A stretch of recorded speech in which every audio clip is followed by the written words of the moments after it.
Tak terasa, setahun menjabat sebagai Bupati Jembrana, Nenengah Tambe bersama pasangannya Wakil Bupati Jembrana, Igede Ngurah Patriana Krisna, telah melakukan sejumlah terobosan dan inovasi demi memajukan kabupaten paling barat di Pulau Dewata Bali, yakni Jembrana. Tidak hanya pembangunan infrastruktur, juga gencar dilakukan upaya untuk meningkatkan sumber daya manusia sehingga mampu bersaing di era digitalisasi dan globalisasi. Sehingga Kabupaten Jembrana mampu meningkatkan perekonomiannya menjadi lebih baik. Sejak dilantik oleh Gubernur Bali Wayan Koster 26 Februari 2021, Bupati Jembrana Nenengah Tambe dan Wakil Bupati Jembrana Igede Ngurah Patriana Krisna memfokuskan pada penanganan pandemi COVID-19 dan pemulihan ekonomi. Pemerintah pusat melalui Kementerian Pariwisata dan Ekonomi Kreatif Kemenparekraf menyerahkan dana alokasi khusus dan untuk pembangunan sirkuit all-in-one di Kabupaten Jembrana. Penyerahan dana DAK sejumlah 5,5 miliar rupiah diserahkan oleh Menparekraf Sandiaga Uno kepada Bupati Jembrana Nenengah Tambe di Pantai Pengambengan, Kecamatan Negara. Pada acara tersebut dihadiri pula jajaran pejabat Kementerian Pariwisata dan Ekonomi Kreatif, Ketua DPRD Jembrana Nimade Sri Sutarmi, serta Kepala OPD di lingkungan Pemkab Jembrana. Menparekraf Sandiaga Uno mengatakan bahwa DAK bidang pariwisata yang dialokasikan bersumber dari APBN kepada Kabupaten Jembrana yang diperuntukkan untuk amenitas peningkatan data tarif wisata. DAK fisik ini digunakan paling banyak 5% dari pagu alokasi per daerah untuk mendanai kegiatan penunjang yang berhubungan dengan kebangkitan ekonomi dan kesejahteraan masyarakat. Kabupaten Jembrana dan teman-teman dari Aspot Marini memetakan sesuatu yang tepat sekali Pak Asara, yaitu ekonomi yang bernilai tambah dengan teknologi. Saya ucapkan terima kasih kepada Prof.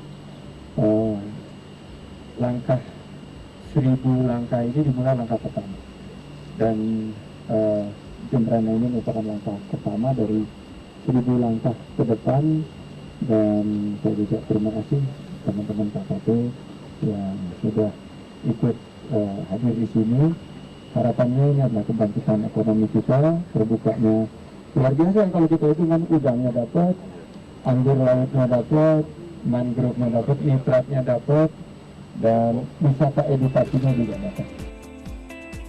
Sementara itu, Bupati Jembrana Nenengah Tambe menyampaikan keberadaan sirkuit all-in-one di atas lahan seluas 4 hektar ini nantinya sebagai venue yang menyuguhkan berbagai macam kesenian khas Jembrana, seperti festival jegol, makepung, balapan kuda, festival layang-layang, arisan dedara, dan kesenian lainnya. Di tempat ini sebentar lagi Pak Menteri secara simbolis akan menyerahkan dana bantuan alokasi khusus sebesar 4,5 miliar untuk pembangunan sirkuit all-in-one di sini. Sirkuit all-in-one itu di atas tanah 4 hektar ini ada sirkuit makepung, ada balapan kuda, ada lomba layang-layang, ada juga arisan dedara. Pokok semua aktivitas akan kita bawa ke sini. Yakni ruang untuk itu, dan tidak kalah penting di tempat ini akan ada bot-bot untuk UMKM kita. Jadi aktiviti, jadi menjadi kalender dia. Makepung hari Minggu, hari Senin sampai hari Sabtu kegiatannya ini. Arisan dedara hari ini, pacuan kuda hari ini. Jadi kalender happen. Diharapkan pengerjaan sirkuit all-in-one dapat dirampungkan pada tahun 2022 sehingga dapat diperuntukkan untuk pagelaran event di Bumi Makepung. Setahun kepemimpinan Bupati Nenengah Tambe dan Wabub Igede Ngurah Patriana Krisna, Kabupaten Jembrana mendapat kado spesial. Usai kedatangan Menparekraf RI Sandiaga Uno dan Kepala Staf Angkatan Laut Laksamana TNI Yudo Margono ke Kabupaten Jembrana. Kali ini giliran Menteri Koordinator Kemaritiman dan Investasi Luhut Binsar Panjaitan berkunjung ke Bumi Makepung. Menko Marves Luhut Binsar Panjaitan bersama Kapolda Bali Irjen Pol Putu Jayan Danuputra disambut oleh Bupati Jembrana Nenengah Tambe, Wagub Bali Cooko Arte Ardana Sukawati, serta Forkopimda Kabupaten Jembrana.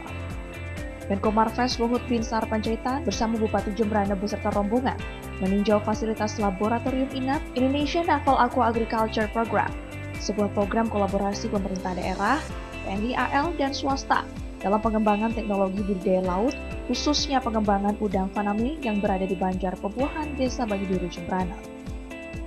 Di sini Menko Marves Luhut Binsar Panjaitan, Bupati Jembrana, Idengah Tambe, Wagub Bali, Coko Artardana Sukawati, Kapolda Bali, Irjen Pol Putu Jayandanu Putra dan Wakasa Laksamana Madya Ahmad Heri Purwono melaksanakan penebaran benih udang jenis Faname sebanyak 1.000 ekor di Kampung Bahari Nusantara Inap tahap 1. Di hadapan Menko Marves dan para undangan lainnya, Bupati Jembrana Idengah Tambe menuturkan awal dari perencanaan pembangunan Inap ini di Kabupaten Jembrana. Melalui pembangunan fasilitas laboratorium Inap, diharapkan akan menjadi proyek masa depan dan mampu menampung 80% tenaga kerja dari anak muda Jembrana. Juga sama beliau 80% tenaga kerjanya Pak Jo harus anak-anak Jembrana. Sudah kita boleh lakukan. Yang ketiga, beliau juga harus membuka CSR untuk keberjalanan. Juga sudah juga beliau menyanggupi. Yang terakhir, nah ini yang terakhirnya, saya juga meminta kepada beliau turunan dari produk ini jangan sampai hanya semuanya diekspor atau dijual belikan. Di sisi lain, Wakasa Laksamana Madya Ahmad Heri Purwono mengatakan program Inap ini merupakan sebuah program kolaborasi antara Tentara Nasional Indonesia, Angkatan Laut, pemerintah daerah, ahli dan pihak swasta, sehingga pengembangan budidaya laut ini dapat mewujudkan program Kampung Bahari. Dan kegiatannya akan berlanjut, Pak. Kami melaporkan bahwa Bapak Kasal mencanangkan di dalam waktu dekat di seluruh pangkalan utama Angkatan Laut dan lanal Angkatan Laut tipe B yang mempunyai lahan atau yang mampu bekerjasama dengan daerah, kami akan membuat hal tersebut, Pak, sehingga cita-cita kami minimal 100 atau bahkan 1.004 kalau memungkinkan. Untuk tahap awal, ada sekitar 150 tenaga kerja yang menjalani pelatihan di Situbondo, Jawa Timur dan akan menjadi cikal bakal Inap 1. Rencananya udang Faname ini berorientasi ekspor, sedangkan untuk hasil sortiran dengan ukuran kecil akan disalurkan ke masyarakat setempat untuk meningkatkan perekonomian masyarakat. Sementara itu, Menko Marves Luhut Binsar Panjaitan mengapresiasi proyek laboratorium Inap yang dinilainya luar biasa, sehingga ke depannya, selain mampu menyerap tenaga kerja dan lapangan kerja, juga menciptakan UMKM baru di Jembrana. Terlebih permintaan dunia akan udang cukup besar. Desa Blimbing Sari, Kecamatan Melayu, Jembrana, meraih penghargaan 100 Desa Cantik Indonesia atau Desa Cinta Statistik oleh Badan Pusat Statistik BPS Republik Indonesia. Penghargaan diterima Bupati Jembrana Idengah Tambe yang diserahkan oleh Deputi Bidang Statistik Sosial Republik Indonesia, Ateng Hartono. Selain penghargaan, Desa Cinta Statistik ikut pula diserahkan asuransi BPJS Ketenagakerjaan kepada klien Subak dan MDAC Jembrana.